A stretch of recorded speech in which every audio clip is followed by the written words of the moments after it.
आदिशक्ति आई तुलजा भवानी।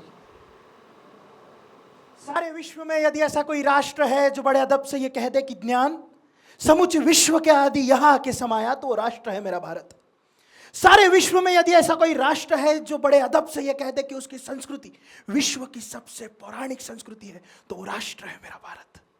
सारे विश्व में यदि ऐसा कोई राष्ट्र है जिसने अपने गर्भाशय में समस्त विश्व के धर्मों को स्थान दिया, तो वो राष्ट्र है मेरा भारत। भारत एक ऐसा राष्ट्र जहां राम की मर्यादा है, कृष्ण की लीला है, अर्जुन का गांडीव है, कृष्ण की गीता है, बुद्ध की शांति है।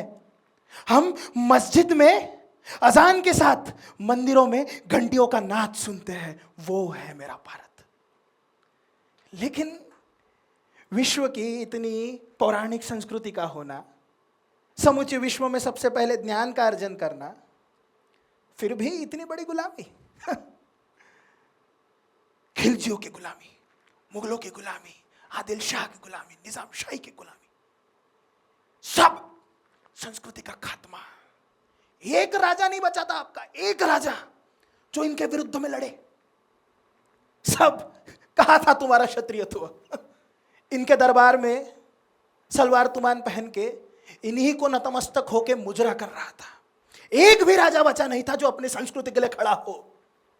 और 1630 में इसी के बीच में जन्म होता है। एक अग्नि ने जन्म दिया, एक अग्नि को दशानंद के सामने पुरुषोत्तम राम के जैसा, कौरवों के सामने अर्जुन के जैसा, जरासंध के सामने भीम के जैसा, जिनका नाम था छत्रपति शिवाजी महाराज। भारत का वो गौरवशाली इतिहास। आज हम एक आइडिया के बारे में बात कर रहे हैं। एक आइडिया सबसे खतरनाक चीज होती है। वो सब कुछ बदल सकती है या सब कुछ डिवास्ट कर सकती है। और इसी आइडिया के साथ निकले थे आई जिजाऊ और Chhatrapati Shivaji Maharaj. The acts that change the whole scenario of the country. जो गुलाम थी उसे चेंज कर दिया। उस आइडिया का नाम था Swaraj. The x factor, Swaraj. Swaraj क्या है? छत्रपति शिवाजी महाराज चाहते तो अपने राज्य का नाम भोसले राज्य रख लेते, मराठा साम्राज्य रख लेते। शिवाजी महाराज ने रखा स्वराज। उस राज्य में रहने वाले किसी भी व्यक्ति ने वो नाम लिया तो उसे लगना चाहिए ये मेरा राज्य है। स्वराज्य, स्वयं का राज्य, यानी स्वराज्य। छत्रपति शिवाजी महाराज ने यह कभी नहीं कहा कि तुम किसी राजा के लिए लड़ो, मेरे लिए लड़ो, शिवाजी राजा के लिए लड़ो। शिवाजी महाराज ने कहा यदि तुम्हें लगता है तुम्हारी संस्कृति संपन्न हो, यदि तुम्हें लगता है तुम्हारे मंदिर बचे, यदि तुम्हें लगता है कि तुम्हारे बेटियां बचे, तब आना। और वो फैक्टर था स्वराज। छत्रपति शिवाजी महाराज का काल वो कालखंड है जहां पे लोग मारने के लिए और मरने के लिए उतावली हो चुके थे। आपने एक आइडिया तो दे दिया, लेकिन क्या सिर्फ आइडिया देना पूरा होता है? ना। एज ए लीडर आपको इनिशिएट करना पड़ता है। इस पुणे की जिस जगह पे हम खड़े हैं, उस जगह को आदिल शाह ने गधों का हल चला के अंधविश्वास फैलाया था कि यहां पे जो रहेगा उसके संपूर्ण खानदान का खात्मा होगा। और छत्रपति शिवाजी महाराज ने हर जाति के लोगों को एकत्रित करके 5 साल की उम्र में यहां पे सोने का नांगर चलाया, सोने का हल चलाया और ये कहा आओ, वापस आओ, मैं आपको भरोसा देता हूं। आई जिजाऊ आपको भरोसा देती है कि हम हमारी रयत पुनश्च स्थापित करेंगे। अंधविश्वास के उस दौर में शिवाजी महाराज ने सबको विश्वास दिलाया। इनिशिएट आपको करना होगा। आपने लोग इकट्ठा कर लिए, आपने इनिशिएट कर लिया, लेकिन पहली एक्शन भी आप ही को लेना होगा। अफजल खान आया है, आदिल शाह का सबसे बड़ा सरदार, 35,000 की सेना के साथ। स्वराज्य के ऊपर सबसे बड़ी आपत्ति आई है। वो अफजल खान जिसने छत्रपति शिवाजी महाराज के बड़े बंधु यानी कि संभाजी महाराज को कनकगिरी में मारा, वो अफजल खान जिन्होंने शाहजी राजे यानी छत्रपति शिवाजी महाराज के पिताजी को कैद किया, वो अफजल खान जिससे समस्त भारत डरता था, वो अफजल खान जिसने औरंगजेब को भी कैद किया था, वो अफजल खान अब छत्रपति शिवाजी महाराज पे चल के आया था। और शिवाजी महाराज को सबने कहा, राजे आपकी उम्र 28 साल है राजे। वो खान बहुत बड़ा है, हम उनसे लढेंगे कैसे? और शिवाजी महाराज ने कहा, मराठी मातीचं स्वाभिमान जाता कामा नये, माझा मृत्यू झाला तरी चालेल। और युक्ति बनाई गई। छत्रपति शिवाजी महाराज अफजल खान से मिलने गए प्रतापगढ़ के ऊपर, और राजे को देख के खान ने कहा, आओ आओ शिवाजी, आओ हमारे गले लग जाओ।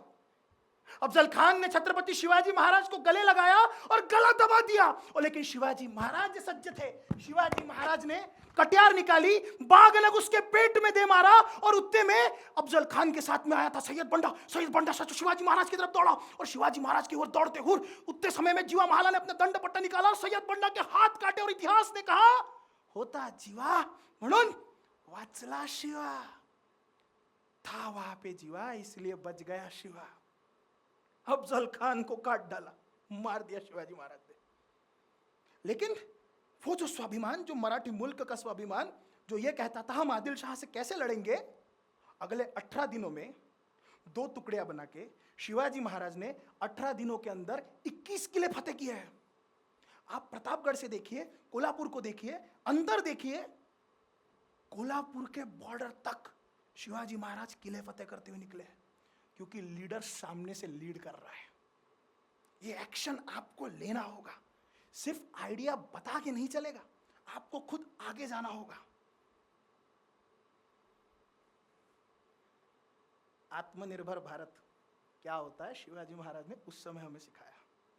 हम नाव खरीदते थे पोर्तुगीज से, हमारा बारूद आता था पोर्तुगीज से, अंग्रेजों के साथ में हम तोप खजाने ढूंढते थे। छत्रपति शिवाजी महाराज ने कहा, इन्होंने देना बंद कर दिया तो ये अंग्रेज किसी के सगे नहीं है, हमें देना बंद कर दिया तो छत्रपति शिवाजी महाराज ने कहा, हम अपना नौदल खुद बनाएंगे।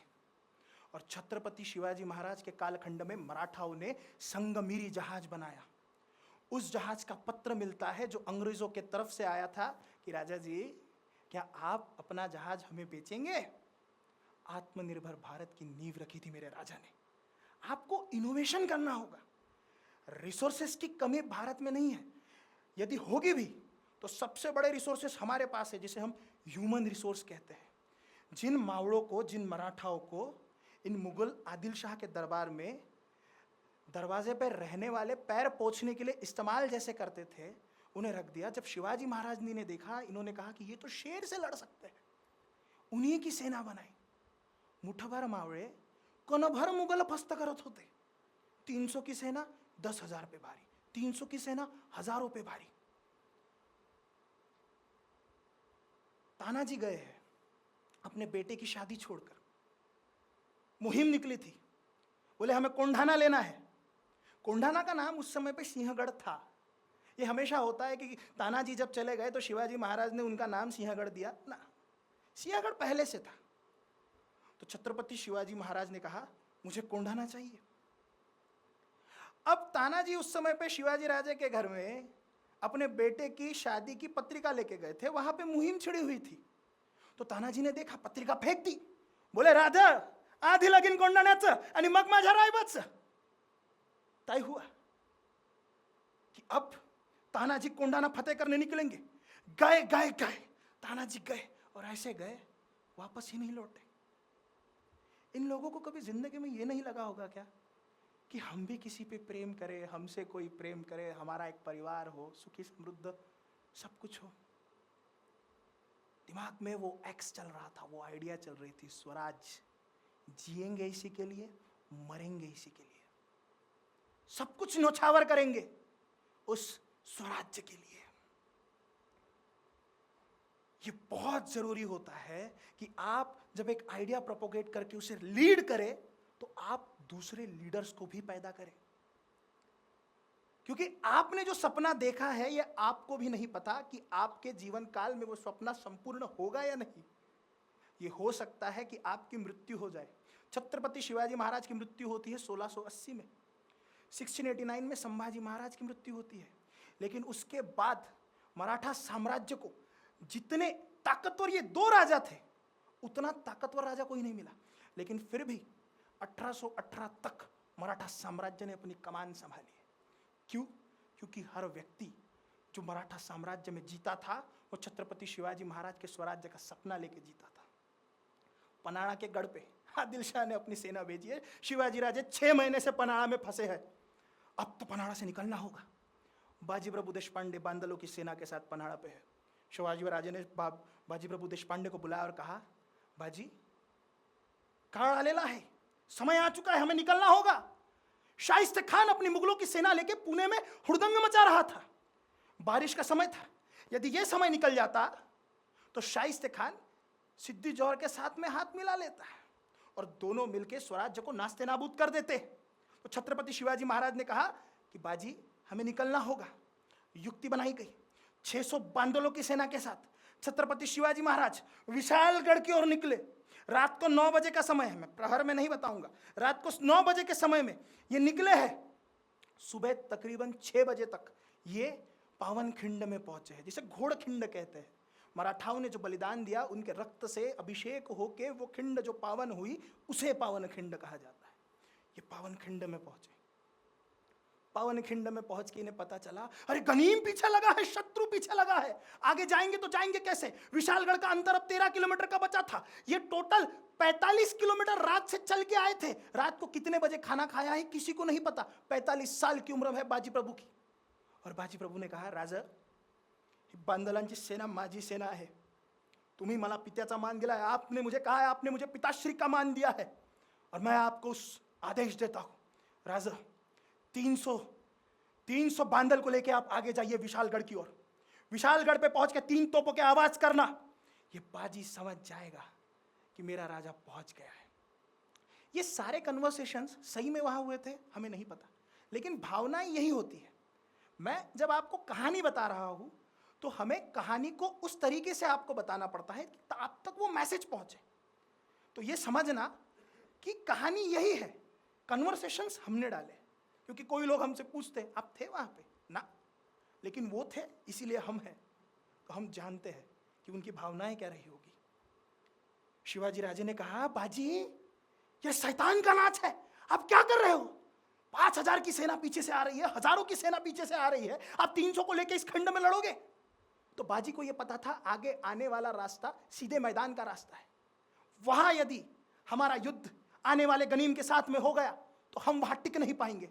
और इसलिए बाजी ने कहा, राजे आप आगे बढ़िए, हम खिंड लड़ाएंगे। और आपने मुझे पिताजी का मान दिया, यदि आपने मेरी बात नहीं सुनी तो आपके मूंछों को ताव लगाकर मैं आपको पालकी में बैठाऊंगा और आगे भेजूंगा। रुद्र अवतार देख के शिवाजी राजे ने कहा, ठीक है बाजी, मैं जाते ही तोप की 3 आवाज करूंगा। और देखते ही देखते गनीम आने शुरू हो चुके थे। युद्ध की शुरुआत हुई, युद्ध चल रहा है, सब लाल बुंद खून में नहा चुके थे। बाजी वहां 45 साल का शेर लड़ रहा है, एक हाथ में दंडपट्टा, दूसरे हाथ में दंडपट्टा। सिद्दी जोहर ने सिद्दी मसूद को भेजा। सिद्दी मसूद को यह नहीं समझ रहा कि आगे बढ़ू तो बढ़ू कैसे, ये बाजी मुझे जाने नहीं देता। और उसने बंदूकधारी को बुलाया और बंदूकधारी से कहा, नेम लगाओ, लगाओ निशाना उस बाजी पे, वो गिरना चाहिए, वो शेर है, वो गिरा, हम युद्ध फतेह करेंगे। और बंदूकधारी ने देखा, बोले कौन है बाजी? बोले वो उनका सेनापति जो सेना नायक के जैसे लड़ता है। और बंदूकधारी ने कहा, अरे सभी तो सेना नायक के जैसे लड़ते हैं, है कौन बाजी? उस दिन पावन खिंड में 300 बाजी युद्ध लड़ रहे थे। और फिर उस समय पे, जिस समय पे सिद्दी जोहर ने, सिद्दी मसूद ने यह कहा कि वो जो सर से लेके पांव तक लाल बुंद खून में नहाया हुआ है, वो है बाजी। बंदूकधारी ने गोली चलाई, बाजी के कमर में गोली लगी, बाजी गिरे। और बाजी को याद आया, नाही रे, माझा राजा अजून गडावर नाही पोहोचला, मैं गिरू तो गिरू कैसे? बाजी ने अपने सर का शेला निकाला, कमर पे बांधा। यम आया था, यम से कहा, उभा रहा तिथंच थांब, मेरा राजा गढ़ पे नहीं पहुंचा। युद्ध समाप्त हुआ क्योंकि तोपों के आवाज हुए थे। बाजी गिरे और बाजी ने कहा, मेरे राजा को मेरा सलाम देना, उनसे कहना कि आपका बाजी आखिरी क्षण तक लड़ा। जिन समय पे इनके शव लाने के लिए भेजा गया, शव का एक टुकड़ा नहीं मिला क्योंकि आने वाली सेना इनके ऊपर घोड़े लेके गई थी। हमें जिंदगी में जब ये लगे कि हम बहुत काम कर रहे हैं, लोग अपने सपने पूर्ण करते हुए टुकड़ों में बिखर गए। हम 9 घंटा 6 घंटा काम करते हैं, इन्होंने संपूर्ण आयुष्य दे दिया। इसे कहते हैं लीडर बनाना, इसे कहते हैं सपने के लिए जीना। छत्रपति शिवाजी महाराज की एक सबसे बड़ी खासियत आपको पता है? हमारा राजा है, हम उनकी तारीफ करेंगे, पता है हमें, लेकिन शत्रु तारीफ करेगा? आप जब सपने को जी रहे हो, अपना डिसिप्लिन, अपना एथिक्स इतना बना के रखना कि यदि शत्रु भी आपके सामने आए तो उसको लगे वाह यार, मुझे दुश्मन भी मिला तो क्या मिला। औरंगजेब ने ये सब कहा है, ये मुझे नहीं पता, लेकिन उसकी जो भावनाएं हैं वो हमेशा प्रकट करता था। पोर्तुगीज के दस्तावेजों में ये लिखा गया है कि औरंगजेब छत्रपति शिवाजी महाराज के बारे में क्या समझता था। तो जानता राजा करके एक नाटक है, उसमें ये सीन आता है जिसमें औरंगजेब शिवाजी महाराज के बारे में अपनी भावनाओं को प्रकट कर रहा है और वो बता रहा है कि वो शिवाजी राजे के बारे में क्या सोचता है। सीन कुछ इस तरह से है, औरंगजेब अपनी दरबार में आ रहा है और शिवाजी महाराज ने शाइस्ते खान की उंगलियां तोड़ दी। मुगलों के कितने तो सेनापतियों को खदेड़ खदेड़ के मारा।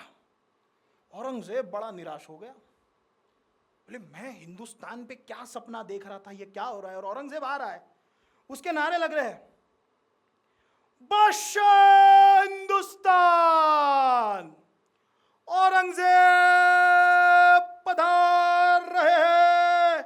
औरंगजेब ने यह सब सुना, बोले बादशाह हिंदुस्तान यदि मैं हूं तो वो सिवा काफर कौन है। उसके सारे शहजादे खड़े हैं, उसके सारे मनसबदार खड़े हैं और औरंगजेब अपनी तारीफ सुन के हताश हुआ, नाराज हो गया। और ये तारीफ सुन के, बादशाह हिंदुस्तान सुन के अपने शहजादों से, अपने सारे सैनिकों से औरंगजेब कहता है कि ये सब फिजूल की बातें हैं शहजादे। सच तो यह है कि कंधार से तंजावर तक सारे हिंदुस्तान पर अपने मुगलिया सल्तनत का ख्वाब देखने वाले हम बदौलत आज ये क्या देख रहे हैं।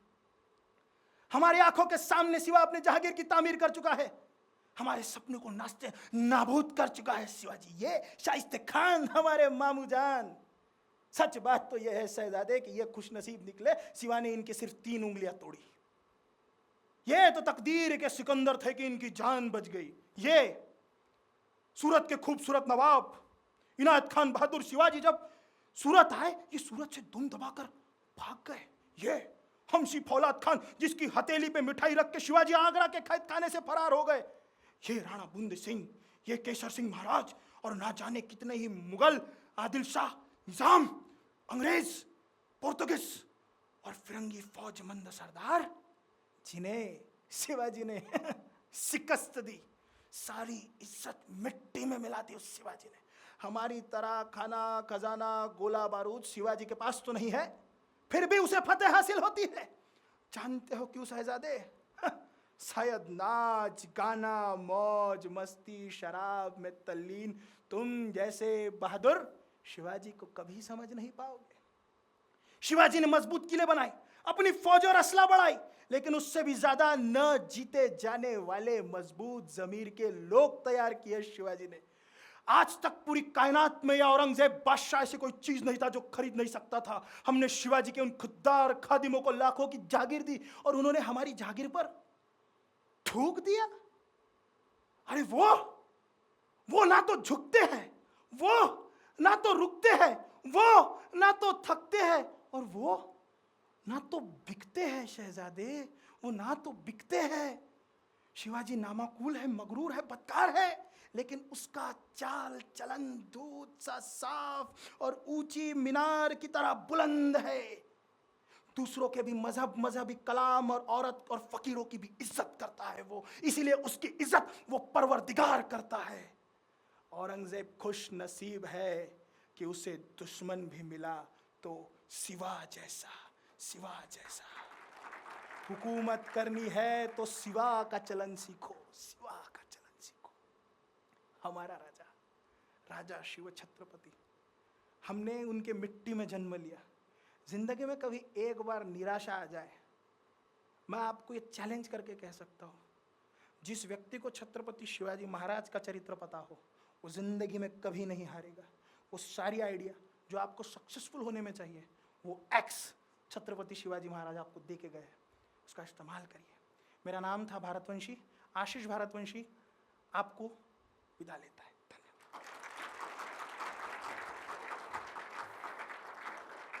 धन्यवाद।